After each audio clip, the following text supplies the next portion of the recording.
You have to start it over. I don't have to No, start we're it over. ruining this. You have to start it over. No, I'm not starting it over.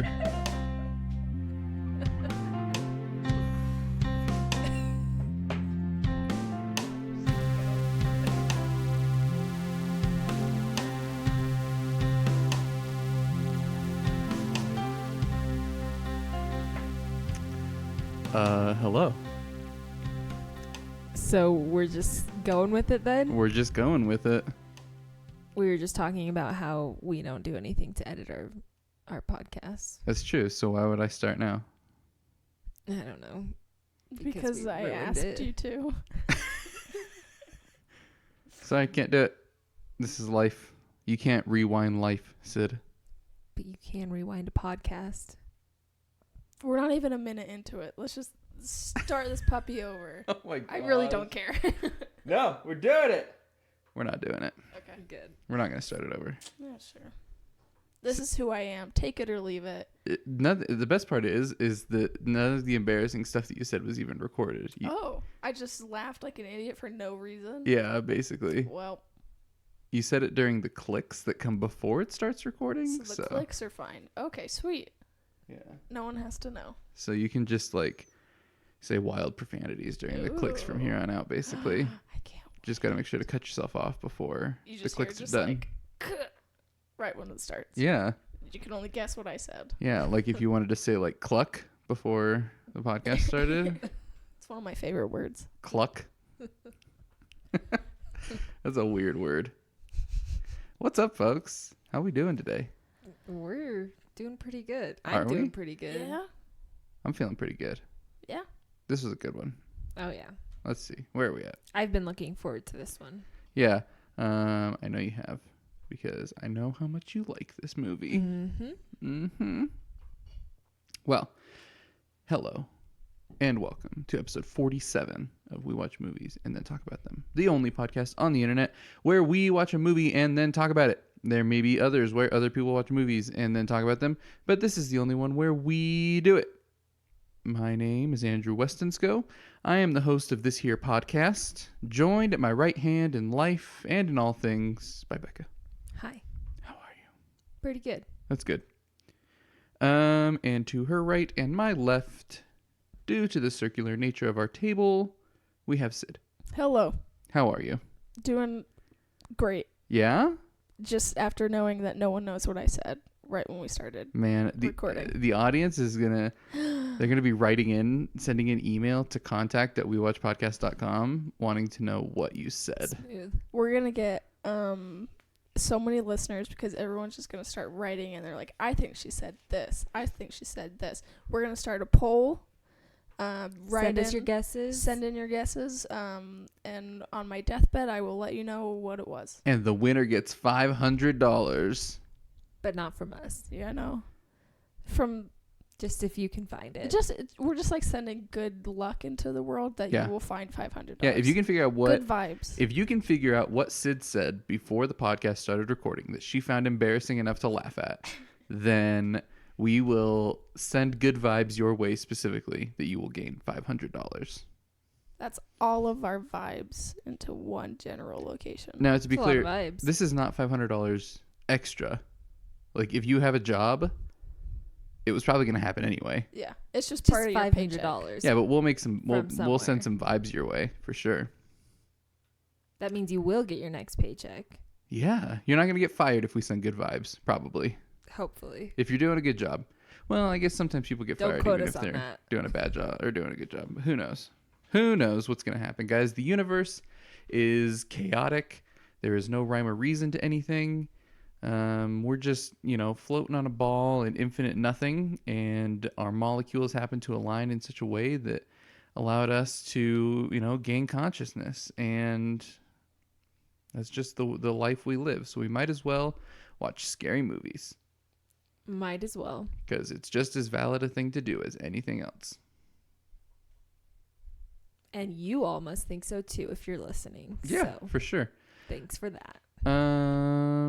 All right. So, how's this going to work, Becca? Am I explaining the podcast now? Yeah, go for it. Am I taking over as host? No, you can just tell them what the podcast is going to look like from here on out.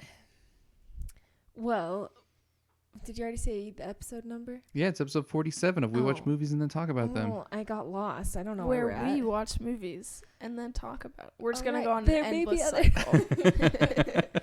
But this is the one where we do it. But you guys can't properly introduce each other because you're not at the proper hands.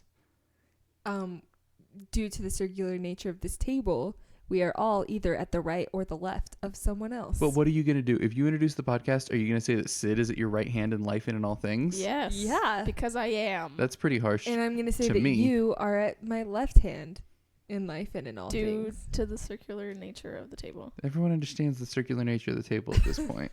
We just want to be We clear. just really want to that this drill table is a that into circle. their heads. Oh my gosh. Becca, take it away. Oh, yes. We're talking about The Shining tonight. Yeah. We're going to do some hot takes. Hot takes. Then we're going to go into a more in-depth discussion of the movie. Yeah. After which, Sid will give us all the best trivia. A waka waka trivia Sid. And then we will rate it on the Weston scale. What is the Weston scale? It is the definitive scale that we use to rate movies. Only movies, nothing else. Oh, what is the scale? A 1 to 10 scale? Oh, okay, great. So it's the only definitive way to rank movies on a scale of 1 to 10, is what you're saying. Yeah, yes, that's exactly what I'm saying. Okay, just that's in good. different words. Great. Because there are other words, you know. Sure. I just don't know them. Oh, right. Gotcha. What happens then? Oh, and then we talk about other topics. Yeah. And then we really try to convince you to send us an email or talk to us on social media. Yeah, we're Just lonely. Plug that all the time. Yeah, we're lonely. Contact at wewatchpodcast.com. We talk for a good 5 minutes about how you should share this podcast with your mom. Yep, and your mom's mom. Uh-huh. And then we close it out. Wow, you know what's going on. I do Guys, know what's going on. Really quick before we get into everything. In exactly 1 week, we go see The Lighthouse. Yes. I cannot wait. I'm so excited. Number 1 anticipated movie for the rest of the year. Coming up next Friday. Robert Pattinson, Willem Dafoe, and a bunch of seabirds. All right. Bad luck to spar with a goal. It's the souls of sailors in them. I cannot wait, guys. I seriously am so excited. All right, here we go. Yeah. So Becca, you explained the format of the show so well. So let's Well, thank you. let's do some hot takes. Don't burn yourself on these hot takes. Becca, how hot is your hot take? Pretty hot. I expected as much. Yes. I love this movie. I made sure that it was on 31 Days of October this year. Again? Yes. Well, this is only the second time I've seen it. Last year was the first time. Was it? Yeah. Oh, geez. I hadn't seen it before. But I was very, very impressed with it last year, so I've been wanting to watch it again ever since. I've gotten very into horror in the past Yeah. 2.5 years since we've been married. Yeah. Anyway, I love this movie so much for so many reasons that I'm excited to talk about. But the biggest thing that I noticed this time that was my most, like, just the best part for me was the music. I think the music is absolutely the best part of this movie to me. I think it really adds a lot to it and makes it scary and intense and made me jump a few times. And it's just a great movie. I love it. Spicy hot take. Yeah. Sid, how hot is your hot take? It's pretty darn hot. This movie's good. Is The that is that the entirety of your hot take? I mean, basically, but I will expand upon that. Thank you. We wouldn't have much of a show if you didn't. Hi, welcome to We Watch Movies and Talk About Them. This movie's good. All right, thank you. Send us an email. And that is the podcast. It's a great show. No, I love this movie. This is the second time I've seen it. And it just everything works. There's nothing about this movie that doesn't work for me. And it's a fun movie to watch. It's a scary movie to watch. The performances are great. Probably my favorite thing in the movie, the music is great, but I think my favorite thing in the movie is the camera work. just this time I like really honed in on it and really focused on the camera work, and it is so good. And this movie is just incredible, and I stand by what I said. It's good. Don't you dare go stealing my favorite things about this movie. I'll just leave. No, that's all right. My hot take is also fairly spicy. Yeah, I think this is like the 4th or 5th time I've seen this. I don't know. I've seen it a bunch, and it's quite good. Kubrick is a genius, and it's kind of crazy to, I guess, think about all of the films that he made, and like how he really did just kind of like pick a genre, perfect it, and then move on, like on his first try. Like, I mean, he revolutionized sci-fi single-handedly with 2001. He makes something like Doctor Strangelove, which is still to this day like one of the best political comedies ever made. He makes this, makes Barry Lyndon, makes Eyes Wide Shut, makes Full Metal Jacket, like makes Clockwork Orange. Just like all of these movies, every single one of these movies is an utter classic. And it's just crazy to think about what he was able to put out and so consistently. And I don't know. That's not really specific to The Shining, but I was just thinking about Kubrick and how amazing he is and how much I love him. And I think Becca has a secret little soft spot for Kubrick as well. Maybe so. Ew, you have a crush on him? Ew. He's dead. Okay, Can I still have a crush on dead people. Heath Ledger. He's dead. We can have a crush on anyone we want. You should focus your crushes on living people, well, I though. normally do, but it's hard not to watch 10 Things I Hate About You and just get a little flutter in your stomach. Oh my gosh. If you watch 10 Things I Hate About You and don't walk out of that movie with a burning love for Julia Stiles, then I don't know if I want to be your friend. She is so classy in that movie and spunky and just a joy on that screen. 10 Things I Hate About You, hard, underrated film. Heath So Ledger good. is also a joy in that. When he does that scene where he's walking down from the bleachers and he's singing Julia Stiles out on the football field, oh man, I'll tell you what, if that doesn't just make your heart soar, I'm just waiting for you to do that for me. never gonna happen. In the same class of movies, Never Been Kissed, That one's a good one. not talked about enough. Holy cow, folks. What is that? Are those 80s or 90s? That's gotta Those be are 90s. 90s, right? Yeah. 90s rom-coms that you forgot about. Yeah, we should just do like an entire month of rom-com. Do like 10 Things I Hate About You, and You've Got Mail, and Sleepless in Seattle, and Crazy I love Stupid that you know all of Love, these, and- but you won't watch them with me. No, I won't, because Becca, here's the thing.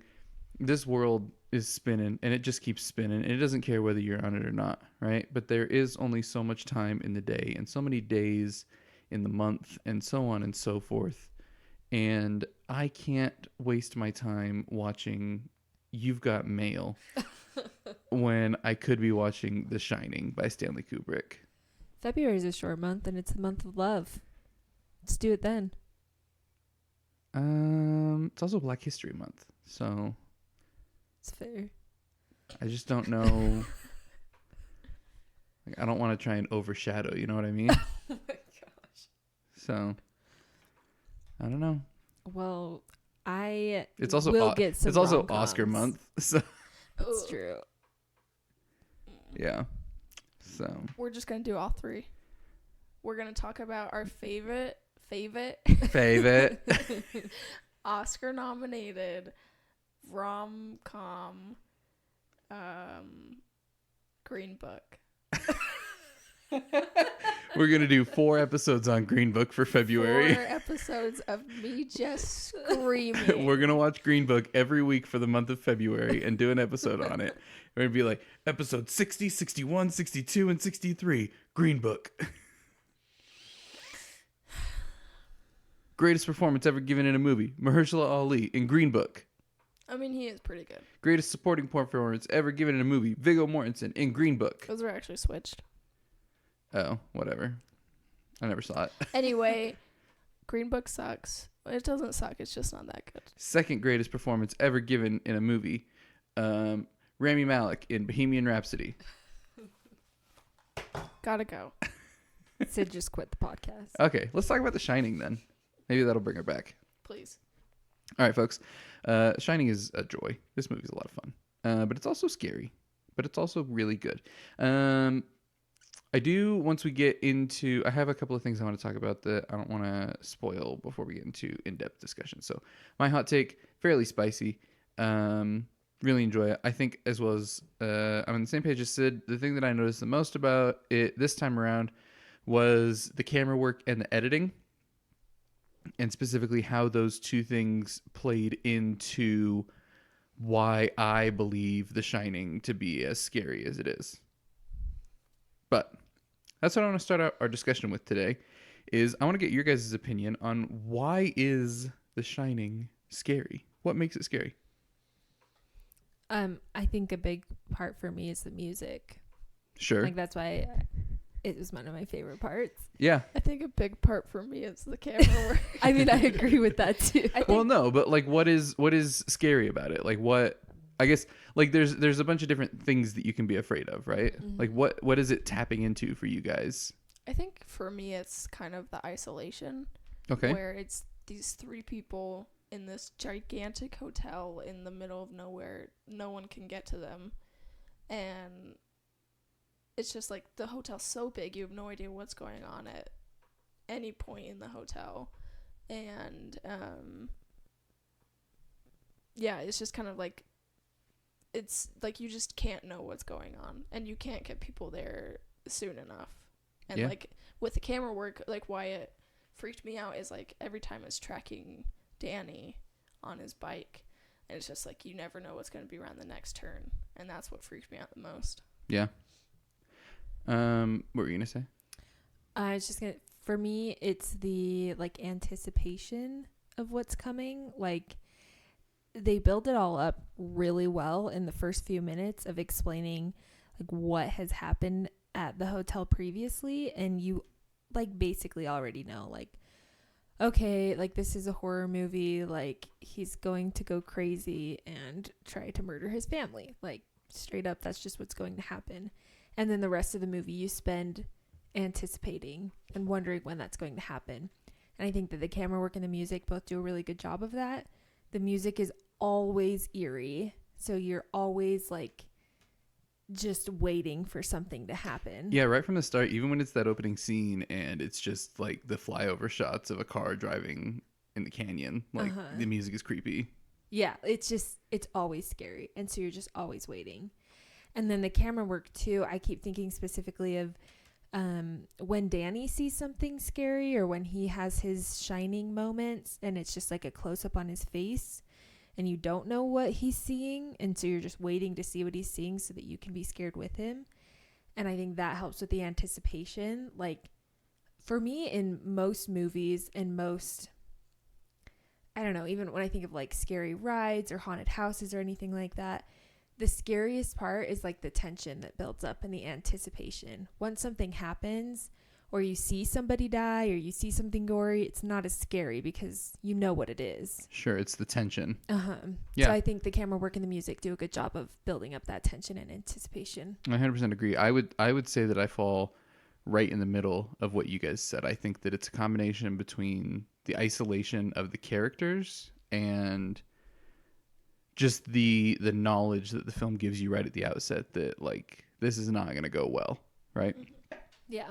I think that what really I guess I think the third aspect that I would throw in there is the production design, the actual design of the hotel.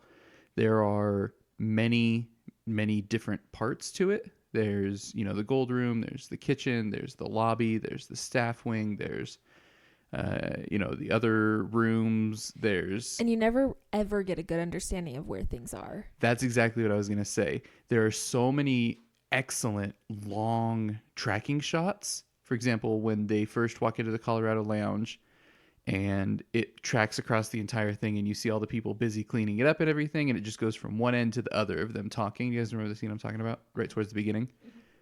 Then you have those handful of scenes of Danny on his bike, just going around the corners and down the halls and everything.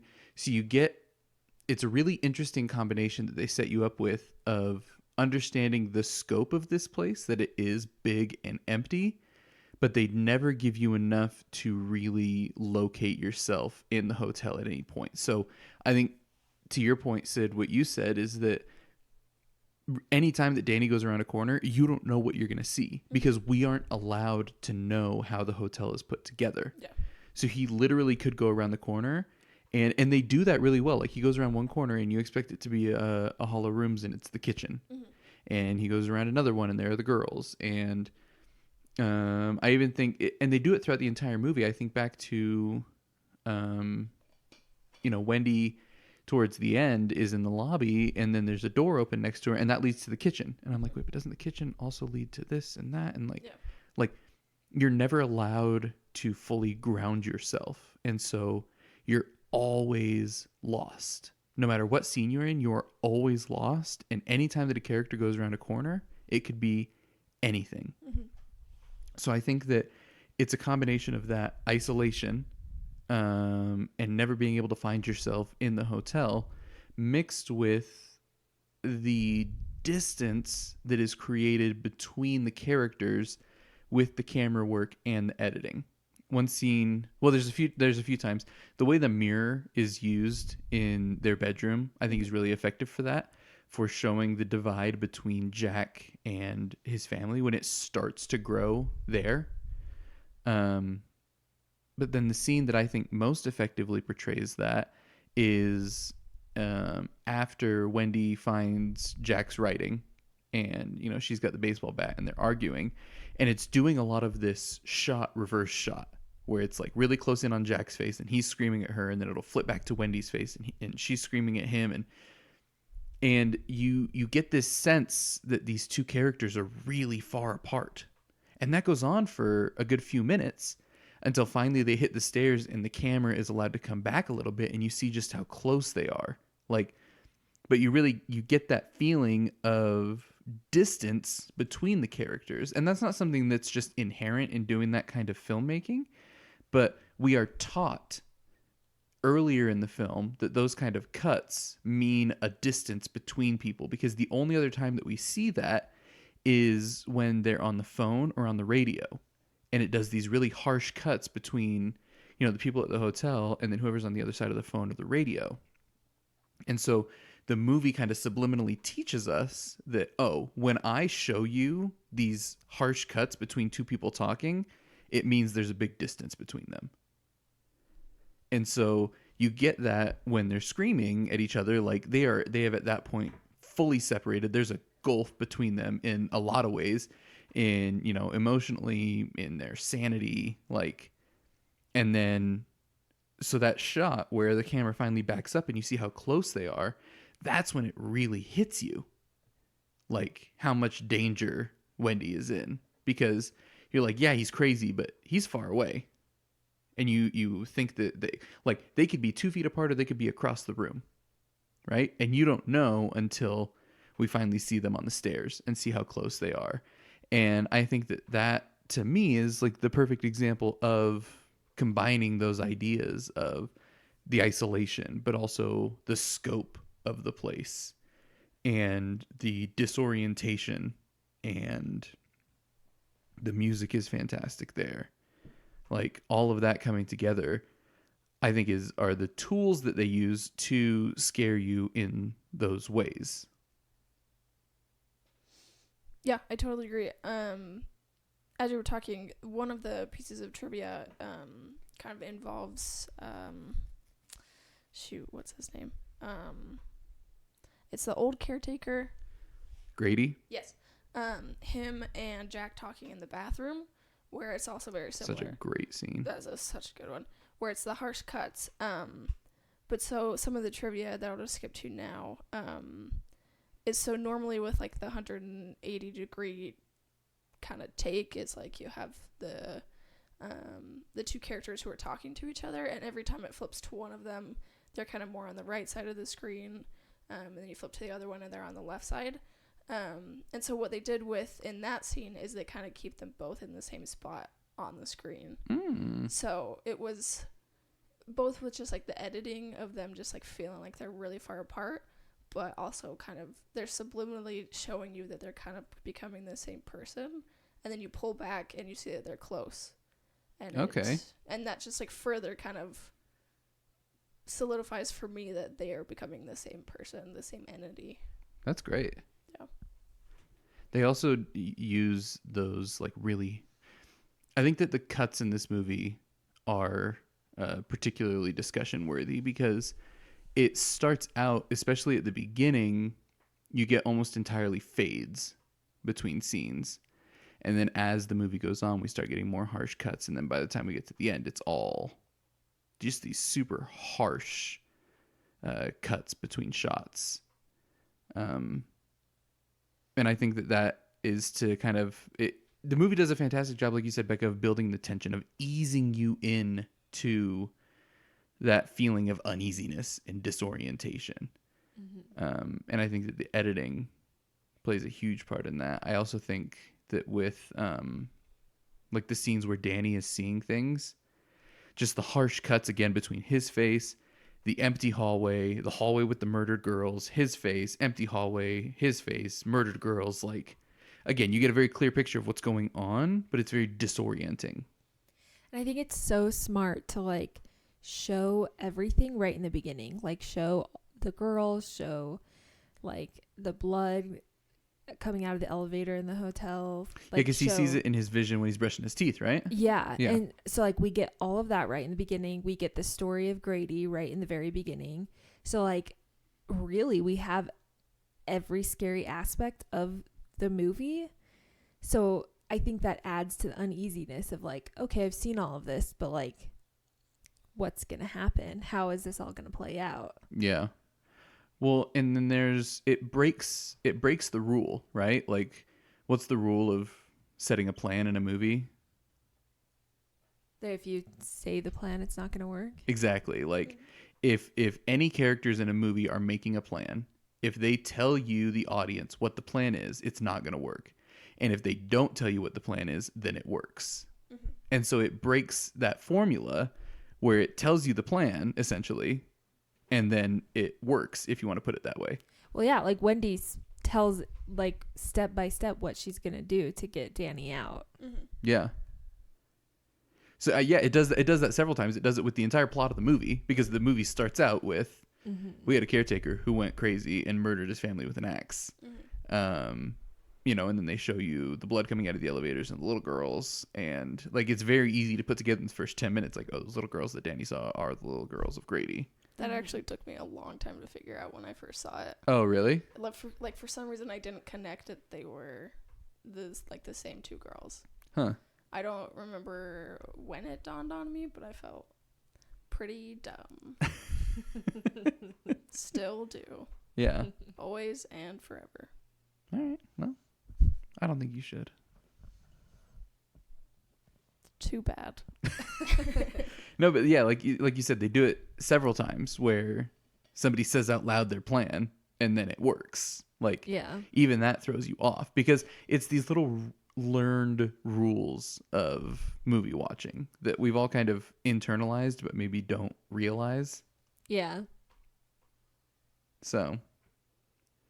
Yeah, and you're right. Like, it makes you so uneasy. It builds the tension. Like, anything could happen because it's all laid out. So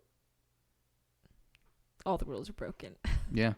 Well, and again, I wanted to touch on this one more time, just a little more specifically, I guess, because I think that when it really comes down to it, it's the disorientation that the movie kind of nurses over the course of its runtime that really sells the scare.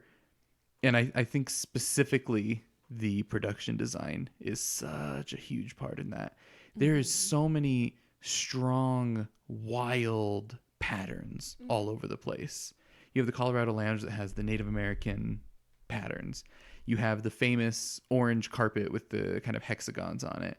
You've got the carpet in room 237 where it's like that bright green, purple, whatever. And then you go into the bathroom and it's the like sick 60s green. And then you go into the lobby and it's a totally different color scheme. And then you have the gold room. Like these are all very, very strong, distinct color schemes. That it makes each section of the hotel feel like its own place, and you almost don't even think of them as connected necessarily, because we don't even ever see, apart from going into the kitchen, I don't think that we ever see somebody move directly from one of those individually designed sections to another. They'll just be there. Yeah. We I think you're right. We never see them walk from the lounge where Jack works on his book to the staff quarters. Yeah. Which I was thinking about that in the end, when Wendy leaves her room and she's trying to go find Danny, she's running upstairs, but when they were in the bedroom, they were like 3 floors up when Danny was like getting out of the window and sliding down. Yeah. So like that's really like, what, did she go downstairs? Like where is she? Like, Yeah. Well, is and the even house playing tricks on her? Yeah, Like, even like the aspect of like you open the door to their apartment and you go up a small set of stairs. Like even that just throws you off a little bit because it's weird. Mm-hmm. uh-huh. And also just kind of like the setup of the room as well. Like the first time I saw it, when she's taking breakfast to Jack and you can see his reflection in the bed. Like I thought that was just him in the bed. I didn't know it was a reflection. Sure. So like combined with all the crazy patterns and just like the camera work and how they keep everything separate, everything is just like as we have said, it's very disorienting and it's dizzying. Like I found myself like I sound like my mom, but I like started to feel sick in some points, like when Wendy and Danny are in the hedge maze in the beginning. Like there's not too much going on in that one, but you're still really confused. So I think it's kind of like the hotel kind of becomes a maze. Yeah. Well, and again, Wendy even says that. Yeah. She says this whole place is like a maze. And even as I'm thinking about it, even on a smaller scale, like the staff quarters themselves don't make any sense. You have that big spiraling staircase that she's running up and down at the end. That doesn't make any sense because when we're first introduced to it, it's a longer hallway with a staircase kind of in the middle. And even like the kitchen, like we understand that the kitchen is a big room and there's the dry storage and the walk-in freezer, but we don't understand where in relation to anything else those are.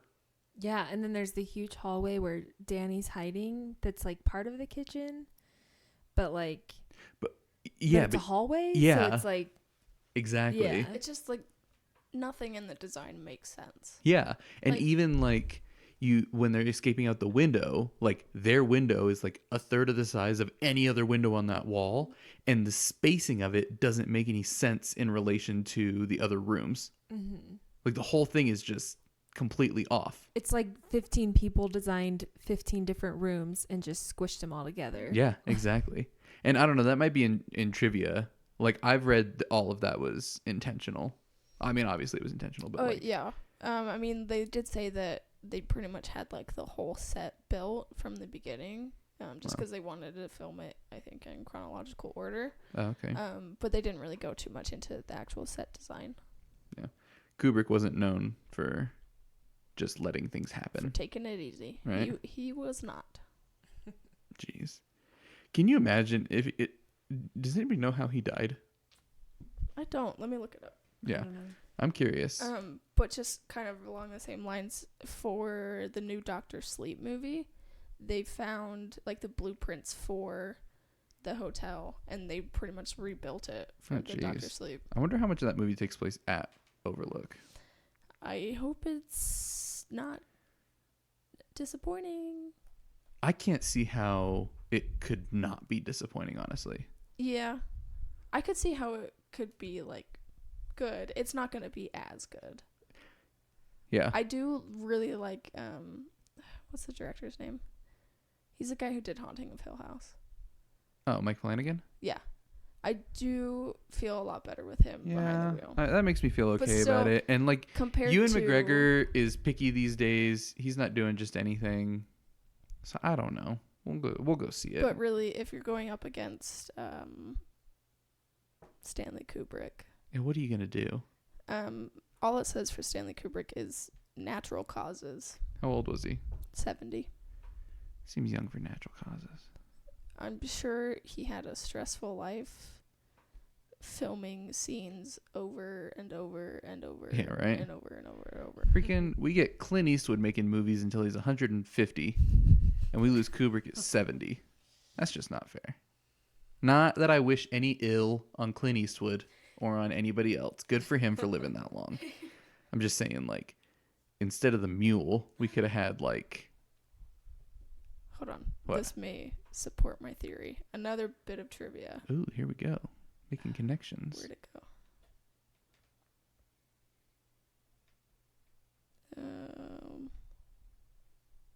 Hold on. Sorry. Talk amongst yourself. Okay. Hi. What I was saying is basically, I could have done without the mule, right? Oh yeah, that was super disappointing. That was a really bad movie. I knew it was going to be bad though, so I guess I wasn't disappointed, but you were. Imagine, like, if Kubrick was making Eyes Wide Shut at 70, that dude would have just been making, like... Imagine if he had, like, modern effects. What could he do? How Yeah. trippy of a film could he make? Yeah. I mean, he did kind of run out of genres, but what do we got? So Scatman Crothers? Scatman. So he did this movie, and then he did one of the next movies that he did was directed by Clint Eastwood, who's famous for generally only doing one take. Crothers broke down in tears of gratitude after the first scene when he realized he wouldn't have to do it over and over. That's it. It's just because Clint Eastwood only does the one shot, so he's never gonna die. Well, guys, the president of our wonderful nation has a working theory that when you are born, you have an internal battery, and once that battery runs out of juice, you die. So basically, it's worthless to expend any additional energy than you need to, because basically, if you expend too much energy young, then you'll die young. So that probably absolutely proves that theory, right? Yeah, I guess that also proves why Trump is still alive. It doesn't do anything. Yeah, he's not doing shit for this country. Oh my Anyway, God. this is not a political podcast. Oh, but we could turn it into one real quick. I'm not ready for that. Oh man, yeah, that's we've just solved.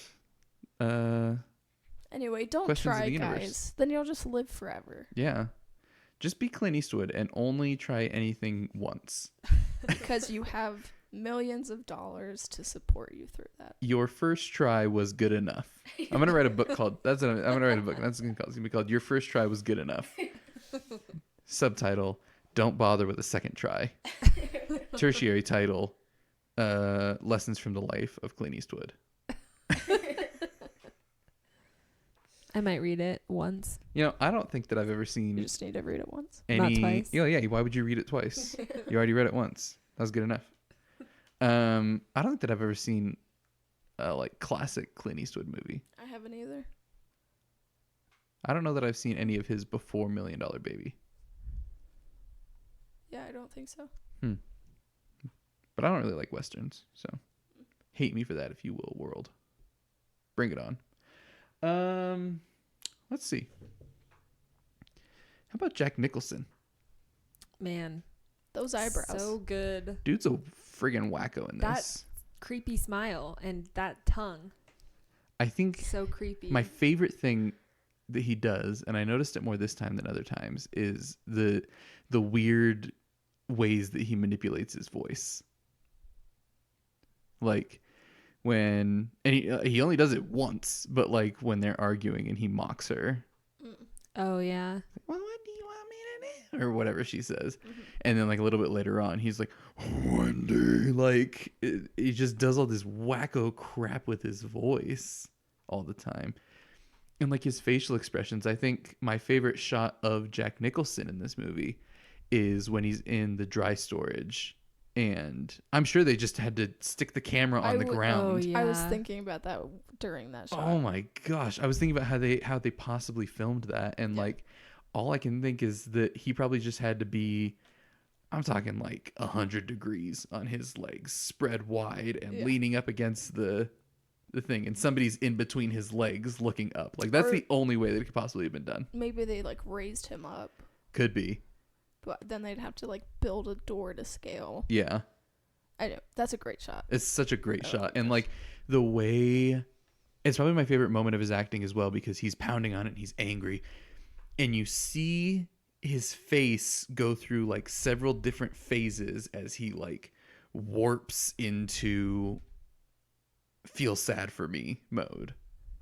He I don't even know how to describe it. He just like messes up his face in a bunch of different ways, and you can like see the gears in his brain turning and realigning to be like, he's screaming at it. He's like, Wendy, I think you hurt me real bad. And you can see and the he's way smiling while he's saying it. Yeah, but like even like his smile is totally fake, and you can see that he thinks he's so clever. But like the transition between the two is probably my favorite moment of his acting in the entire movie. I think another good transition with his facial expressions and emotions is when he is like asleep at his table and like starts screaming because he had a bad dream. Oh yeah. And then like Wendy comes and wakes him up, and he's like all like scared and sad and upset. And then Danny comes down with like the mark on his neck. Oh yeah. And you can see his face change to just like this intense anger when Wendy says like, did you do this to him? Yeah. And then it just kind of stays angry for the rest of the movie, but like his anger is so good. Yeah. Or even like not necessarily the anger, but I think back as well to the bar scene, I think it's the second one or the third one, I don't remember, when the bartender's like, your money's no good here. He's like, I like to know who's buying my drinks. He's like, well, that's not something that concerns you for now. And you can see Jack stare at him, and he's like, well, anything you say, like that. The extreme emotions that he transitions between are so freaking good. Because you can tell that he's just like so tired and mentally drained, and like going between these phases of being like manic and a depressive state, and like you can just see it so quickly. Yeah. And not to just like mention a million scenes, but I love his face as well towards the beginning when Wendy and Danny are playing outside, and he's just standing like looking out the window, and you can't really tell if he's looking at them, but you assume that he is. It's called the Kubrick stare. It's so just creepy in general, just that he's just staring out the window like that. And just the way that he stares, like I got the impression that he didn't really, like he wasn't totally in control of what he was doing, that he was staring and having these weird thoughts, but like it wasn't necessarily him. Yeah. So creepy. Yeah. It's been turned into a meme at this point, but it is a real thing. He uses it in a lot of his movies. Yeah. The one we're looking at right here has got Tom Cruise in Eyes Wide Shut, Jack Nicholson in this, the guy from 2001, the guy in Full Metal Jacket, and then the guy in Clockwork Orange. He uses it in all of those. So, great. They're just creepy and unsettling. Well, that was kind of Kubrick's main vibe in a lot of his films, right? Even like the one from 2001, like it's not necessarily supposed to be creepy, but it's still off-putting. Yeah. Gosh, what a freaking amazing movie. Eventually, we've planned to do 2001 like 14 times. I have to watch that for film in 2 weeks. Ooh. And I kind of don't think I'm ready to watch it again. But I feel like I should. Maybe you should. That would give me an excuse to buy the 4K Blu-ray, which I've really been wanting to buy. Okay. That'd be fun. Talk to your wife first. Spending so much money on movies. Oh no. So many things have changed. Just kidding. That's the exact same. So we said I couldn't buy any more Criterion. Yeah, we should set a rule on all movies. What else? What else? What else? I just love the like psychological aspect of this movie. Like just psychological thrillers in general, I love. But just like the way that we watch Jack deteriorate mentally and like everything that Danny's experiencing and like how Danny kind of pushes himself down and like by the end of it is really just Tony. Like that whole thing is really interesting. Oh my gosh. I don't know. Like Kubrick had to have just been a monster, right? Like incredible filmmaker, probably a pretty crappy human being. Because how do you get a child to do that? He was actually super nice to the kid. Was he? He was horrible to Shelley Duvall. Oh yeah. But funny stories about that. But like they pretty much filmed the movie from the kid's point of view, like it was a drama. So like any of like. How do you direct him in that scene with him screaming red rum all over the place and be like, my God, yep, just a drama, kid. This is not a horror movie. I have no idea. But apparently and then when his voice changes and he red rum, red rum, red rum. Oh my gosh, it's so freaking creepy. Yeah. I don't know how, but like in one of the scenes when Wendy's yelling at Jack, like, did you do this? She's holding like a dummy. It's not the actual kid. Really? And like you can tell, but it's like not super noticeable. I just could tell because I already knew. Huh. That's interesting. That's good for the like psychological trauma of that child. Yeah. So what, did he just watch it back and was like totally confused? I think so. There was something about that. Also, favorite person in the film is the dude on the plane wearing a stethoscope. I could not believe that. If you watch the scene where Scatman is flying back to Denver and it shows him on the plane and he asks the flight attendant when they're going to be in Denver, the guy in the row behind him is wearing a stethoscope like in his ears. It's incredible. If I'm wrong and those were just like some old timey earplugs or something like that, please let me know, but it looks like a stethoscope.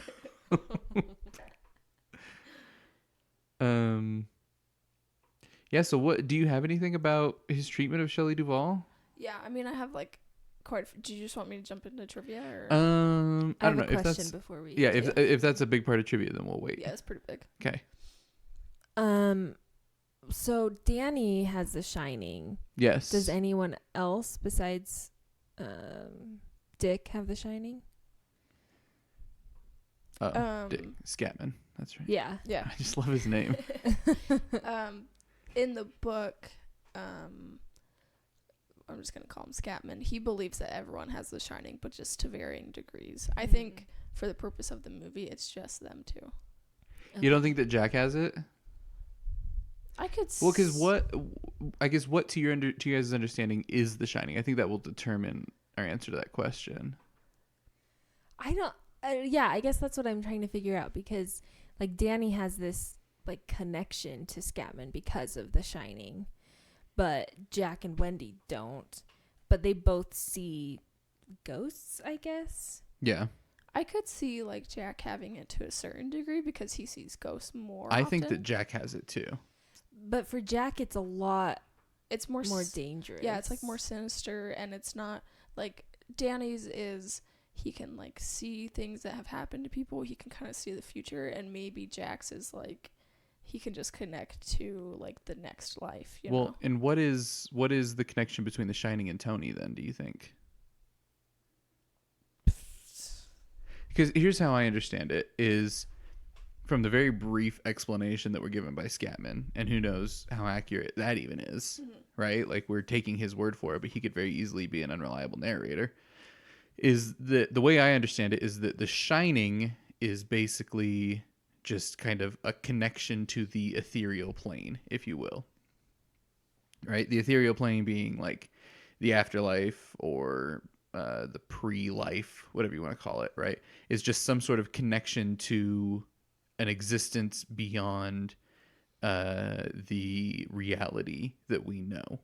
And so the reason that I think that Jack has The Shining is because the difference is that Scatman gets taught by his grandma how to use it, right?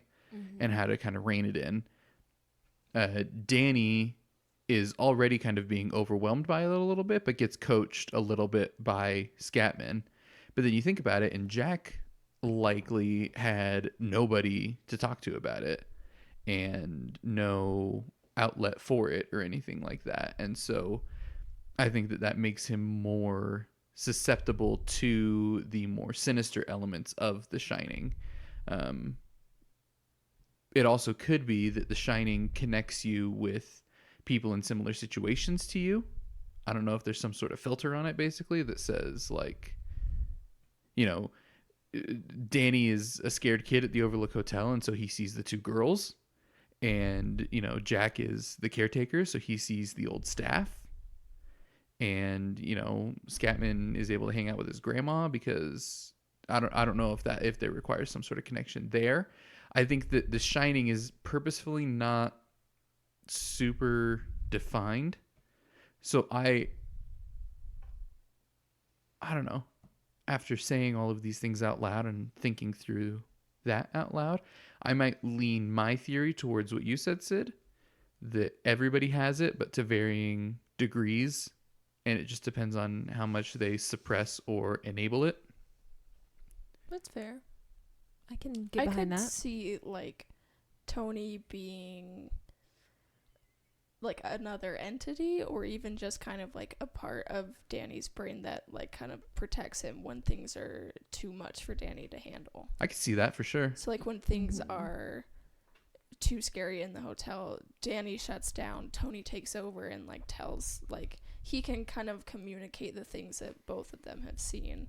Be like, red rum, someone's gonna die, you know? Okay, I could see that. That's what I think too, that Tony is separate from The Shining. It just helps Danny deal with it. And like, I don't know, like that's a very real thing that like people do when they have experienced traumatic events, is like hide behind another personality. Yeah. So I think it's I think it's interesting that they add Tony in there along with The Shining and use that as a coping method for Danny. I can see that. Yeah. Yeah. Yeah, I don't know. Maybe I kind of like that though. The Shining itself is not very well defined. Just that some people shine and some places shine. And it's not necessarily a bad thing, but when bad entities are using it. Well, it's kind of like calling back to Hill House, right? Like, Uh-huh. I mean, this obviously came before that. So, like, but our discussion of it will call back to our discussion of Hill House. I'm not saying that The Shining calls back to Hill House. I'm saying, but basically, like, the idea there is that the house is just haunted. And whether the spirits are good and bad is determined by the spirits themselves. But, like, the fact that it is haunted is not in and of itself evil. Yeah. So I just Googled, like, is Tony part of The Shining? So Tony was his imaginary friend. I think that was just kind of like a coping mechanism as a kid with no friends. Mm-hmm.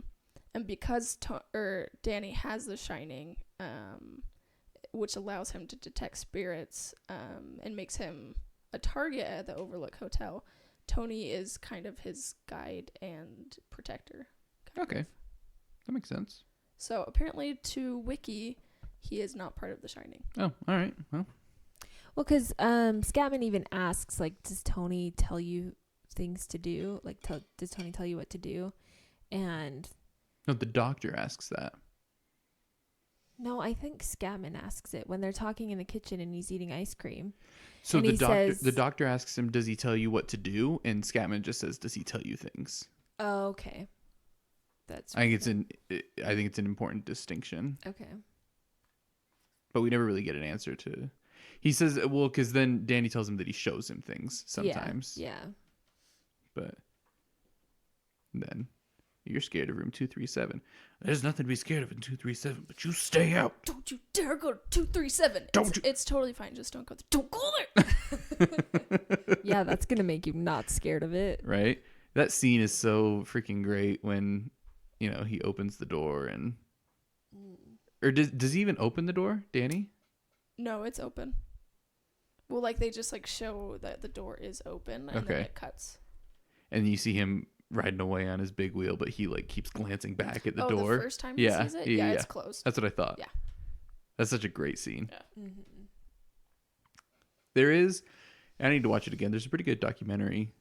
You can find it on YouTube. It's called Room 237. That just breaks down a lot of the symbolism and does a lot of what we're trying to do here, but better because they did research in multiple takes, and we're just recording this live. And they have money. They have money. We don't have money. Send us money. And an education in film. Yeah.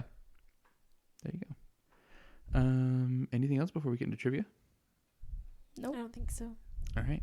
So now we're going to get the best of IMDb movie trivia. Sid read every single piece of IMDb movie trivia for this film. There was a lot. Picked out the best ones. She reads it so you don't have to. Mm-hmm. What do we got? Okay, so for the idea for Danny to move his finger was actually spontaneous from the actor. In his Really? first audition, yeah. He just, Wow. like, when he was talking as Tony, he moved his finger. Huh. Because that's like a really creepy part. Of Yeah. That is a really Yeah, creepy part of like- it. Yeah. And it's, like, so creepy because this kid, like, his normal talking voice is fine. Yeah. But, like, he can just, like, change it. And it doesn't really, like, change his face or, like, his mannerisms, but it just sounds completely different. Yeah. So I wonder if they did, like, a little manipulation. Maybe, like, when he, like, gets more intense when Maybe. he's yelling Red Rum. One thing I did notice is that, gosh, I forget which scene it is. There is a scene where Jack is yelling, I believe, at Wendy, but we see Danny on the screen. I think it's part of their altercation in the Colorado Lounge. Mm-hmm. But we hear him yelling, but Danny is on the screen, Mm-hmm. and they've almost like double tracked Jack's voice and distorted it a little bit. There's definitely Oh, some yeah, like yeah. digital Talking about- manipulation Yeah, on that, Okay. Yeah, which do I thought remember was that. really cool. But it only happens when they are not on screen. When it cuts Mhm. back to them, it goes away. Yeah. Because it's like Danny, like hearing it through the Yeah. training. Yeah.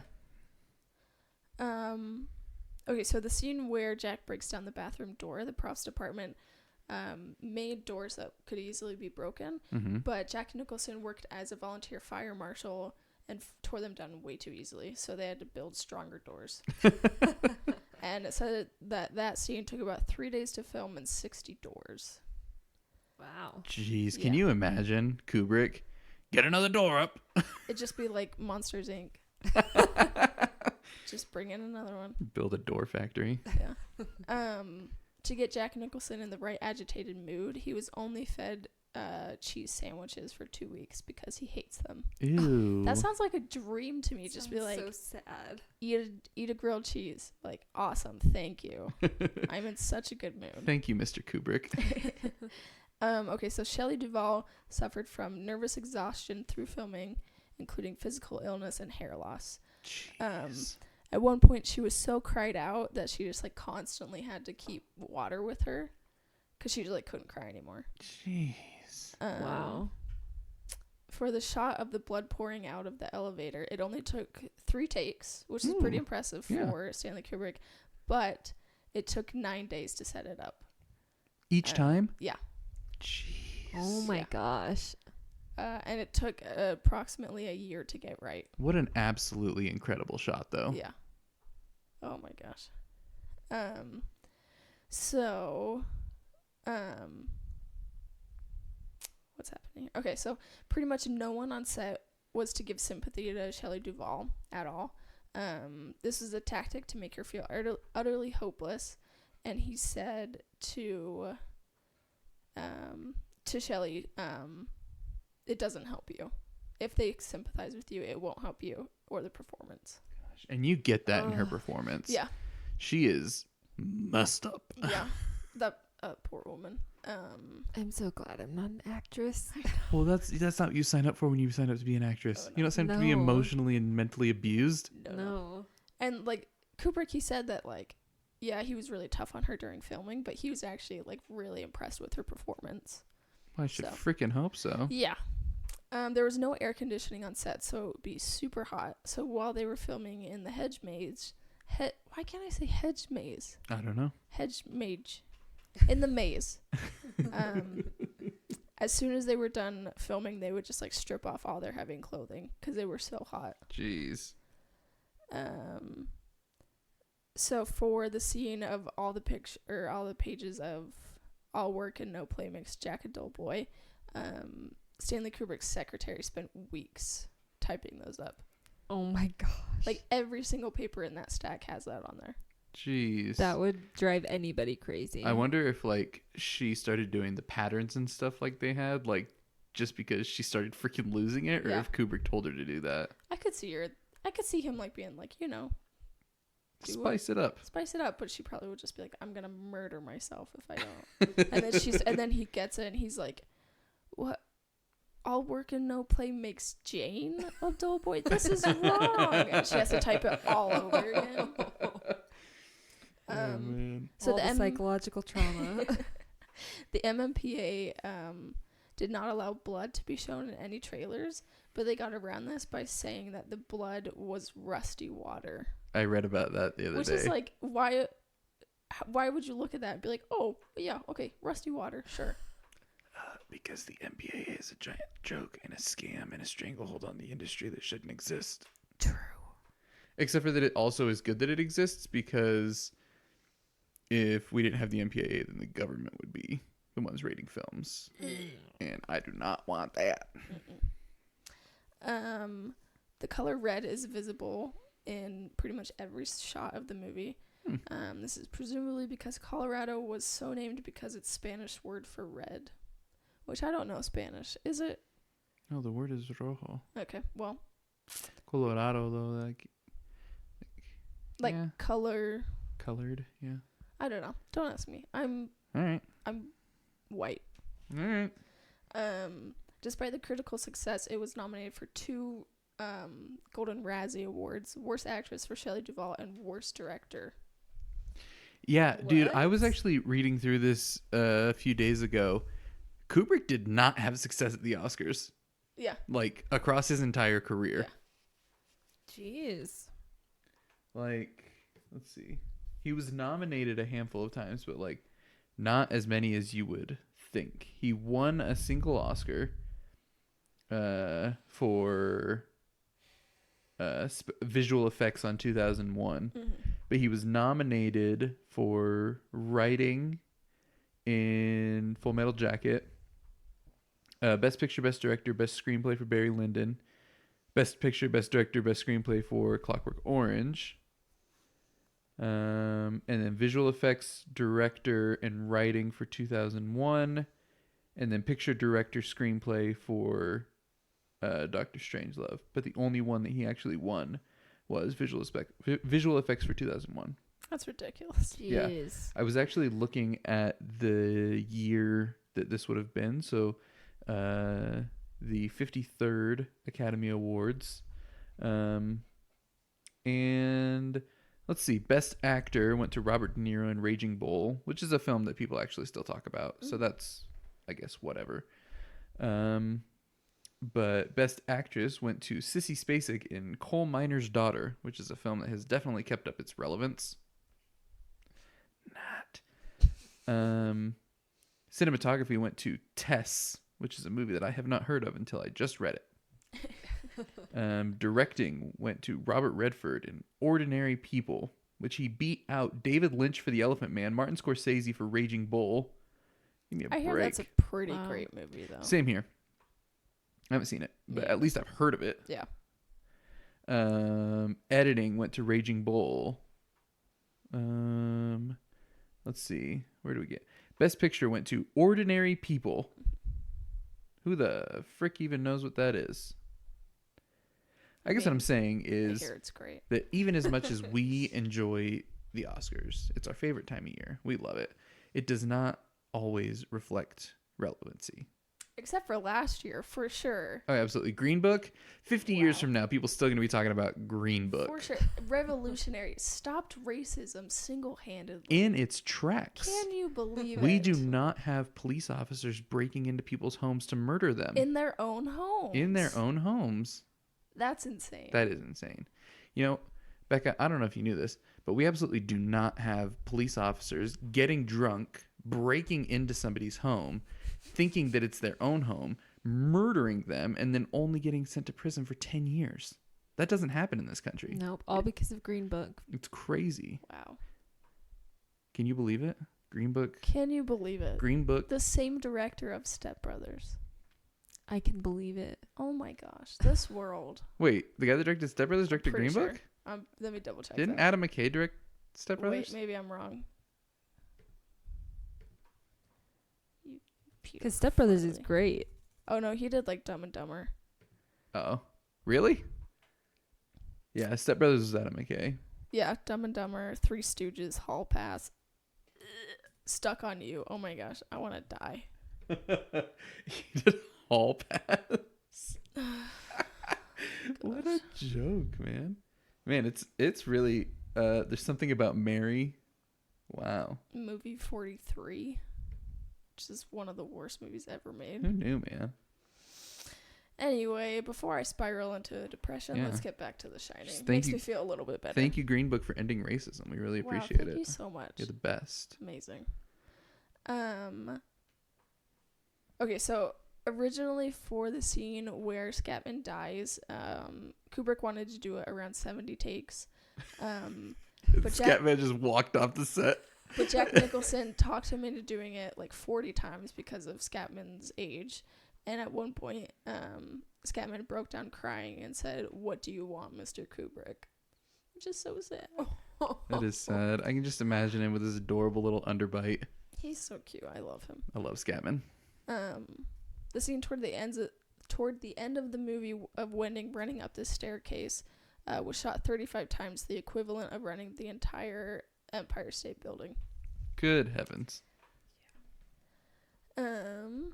And subtle foreshadowing, the tie that Jack's wearing in his interview in the very beginning resembles the hedge maze. Hedge. Did I say it right? Yeah, you did. Mhm. Oh my gosh, I did it the last time. And that is much of the trivia. There's much more. This is one that I would really suggest like you read the trivia for, because there was a lot of even good ones that I had to cut out. Wow. Well, excellent. Thank you. Mhm. All right. Well, let's get on with this. Let's get our final thoughts and ratings out of 10 on the Weston scale. The Weston scale being a collection of aggregate scores between the three of us. Becca, what are your final thoughts? I don't know that I have too much more to say, just that it's a fantastic movie and I can't wait to watch it again. And there's not much that, or really anything that I don't like about it. So I'm going to rate it a 9.6. Wowza. Yeah. Do you just want me to go, or do you want to introduce me? Sid, go ahead. Oh, thank you so much. Yeah, I really don't have too much else to say. This movie is just incredible. It really lives up to the hype that you hear about it all the time. It's just fantastic. I'm gonna give this one a 9.6 too. Oh, 9.6 as well. oh my gosh, No, guys. she said 9.62. I expect you to put that on there. No, that rounds Yeah, to 9.6. I made it higher than Becca because right. I'm better than You Becca. like it 0.02 No. more than me. Yeah, I do. The Weston scale only rounds to the 10th. So Okay, fine. I promise I didn't plan this. 9.6? At the 9.6. Nice. No math today. I know, it's just a straight up 9.6. That's Um, awesome. That puts it up there with oh geez. This is crazy. Do we have a lot of 9.6s? Yeah, Blade Runner 2049, Dancer in the Dark, Black Swan, The Dark Knight, and now The Shining. Wow. It barely beats out Midsummer and There Will Be Blood, both of which have a 9.5. Huh. But I might be able to bump up Midsummer a little bit in a revisionist corner at some point. I gotta watch it again, but it might be higher than what I called it before. What did you call it before? A 9.7. What did I call it? You called Midsummer a 9.5. What did I say? 9.2. Oh, okay. Huh. Yeah, that's going up for sure. Oh, baby. Can't wait. Can't wait. Still, our highest ranked movies being a tie between The Tree of Life and Her, both with a 9.8. It's fair. Only achieving that score because on both films, 2 people rated it a 10. One day we will have a film where all of us rated a 10. Yeah, I don't know why you're such a hater about her. What did I rate it? 9.5. What's wrong? Oh, I could definitely rate that a 10. That was just the first time I'd seen it. Well, we gotta watch it We gotta watch it again. You just want me to bawl like a little baby, don't you? Oh, I want to ball like little baby too. Man. What a freaking... Here's the thing, folks. Her is a gosh darn modern cinematic masterpiece Yes. that you should all watch. Yeah. All right. That concludes our discussion of Stanley Kubrick's The Shining. We're going to have a short little discussion of some other topics now. We go see The Lighthouse in 1 week. So the next time that you hear from us, we will have some thoughts on it. We will be different people. Oh, absolutely we will. You're going to see me sparring with goals all over the place. You just hear squawking in the background of our entire podcast. Oh my gosh. Seriously, it's so good because all the trailers that come up on my Instagram feed are just they all start out with Willem Dafoe. Saw you sparring with a goal. And I'm just like, ooh. And then it's just that picture of Robert Pattinson staring at a seagull out in front of the light. I just want to see it so bad. I want it so bad. 1 week. Just a week from now. Oh, I know. I've been trying not to think about it too much because I'm too excited. I just can't wait. Ugh. Just a week away now. I cannot wait. We've really only just been watching movies for 31 Days of October. Mm-hmm. And we're going to be having an episode come out probably a couple days after this one to talk about them. One I did watch that was not on the list for this month, but I was interested in watching was Bram Stoker's Dracula. How was that? Atrocious. It was so unbelievably bad. Like I really, really, really, really, really just wanted to turn it off. Wow. But I was like, no, I paid $4 to watch this because I had to rent it. And like, if I don't finish it, then I can't properly say why it was so bad because like, there's always the possibility that it gets better and it doesn't. It's like, it's this weird microcosm of really talented people coming together on a really good idea, which is like to tell a really, true to the source material story of Dracula. And you've got, Francis Ford Coppola directing. You've got Anthony Hopkins. You've got, what's his name? Gary Oldman. You got Winona Ryder. Keanu Reeves is there to hang out. You got Richard E. Grant is in this. Like, this thing is stacked, and it is so bad. It's so over the top, so overdone, so campy, but not in a fun way. Every single person completely and totally overacts.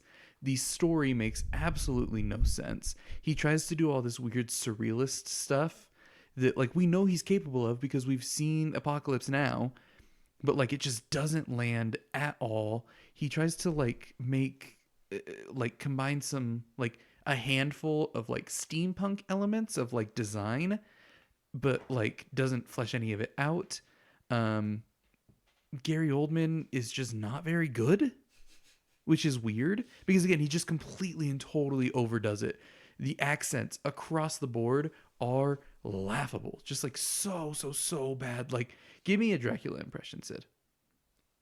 I want to suck your blood. That's exactly what Gary Oldman sounds like. Doesn't even try. Like, and Keanu Reeves, British accent, God bless his soul, man. But holy cow.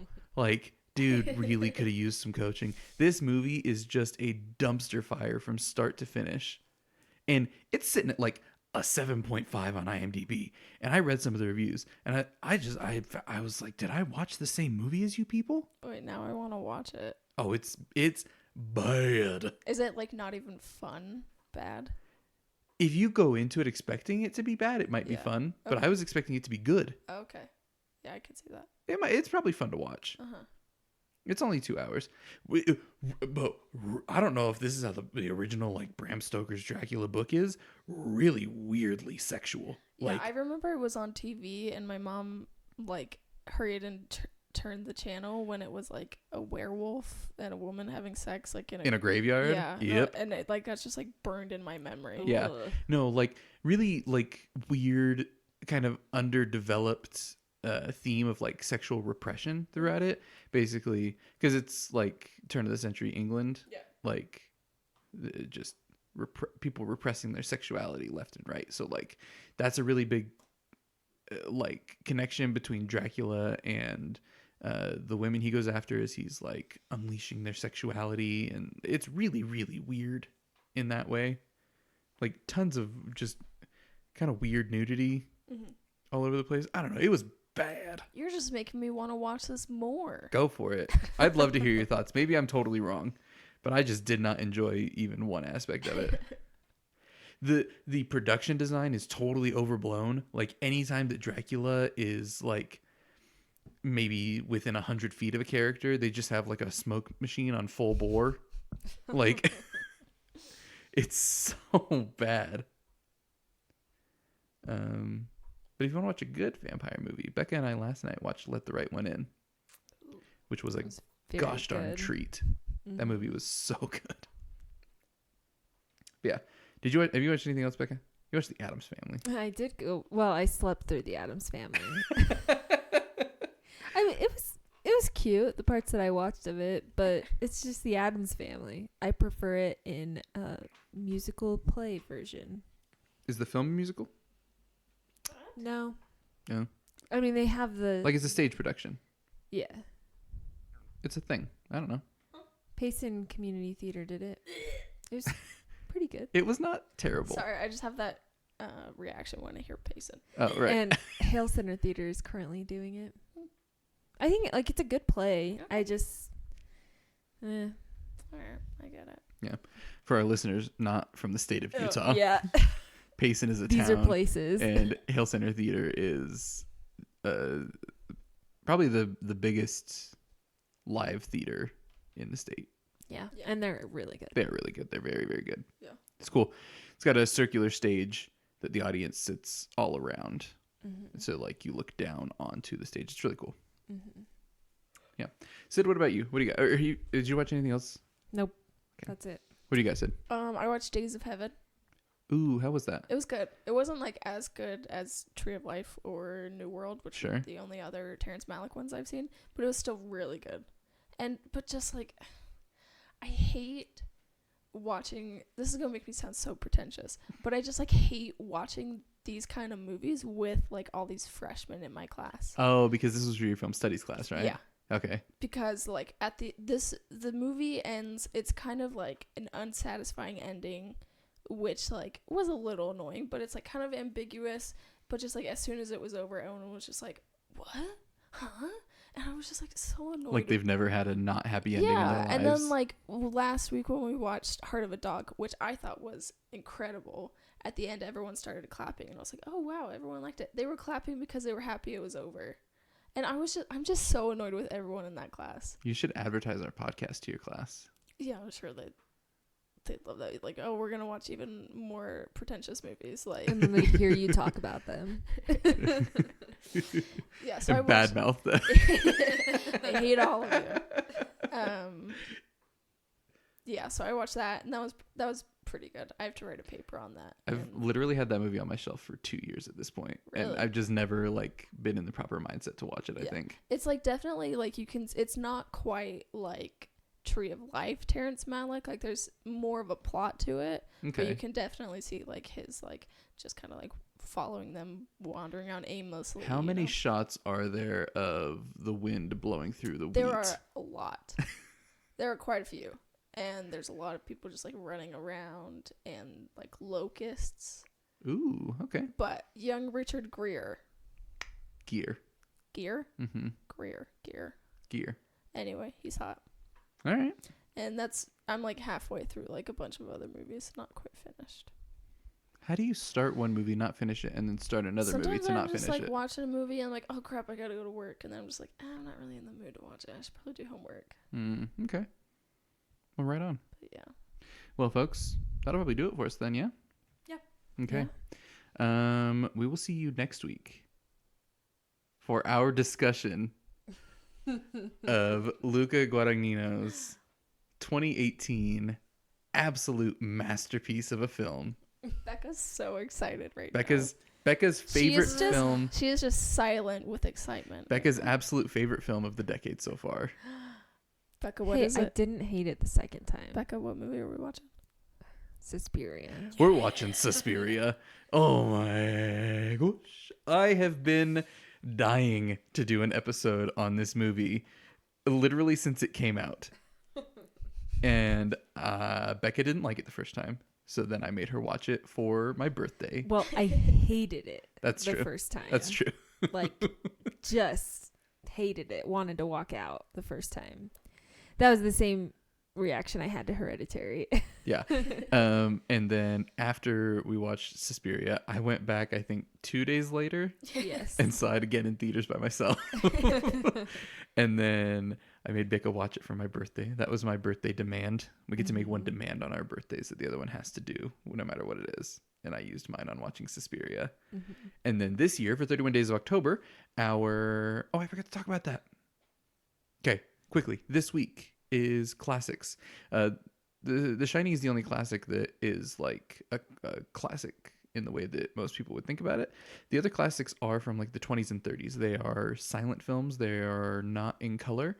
But I think that they are really important for kind of the evolution of the horror genre as we know it. A lot of these are films that set the stage for what horror would be further down the line. So those films are The Cabinet of Dr. Caligari, which is known as one of the absolute first horror films, and really the first film to gain widespread acclaim that dealt so heavily in surrealism and using production design to throw people off their guard.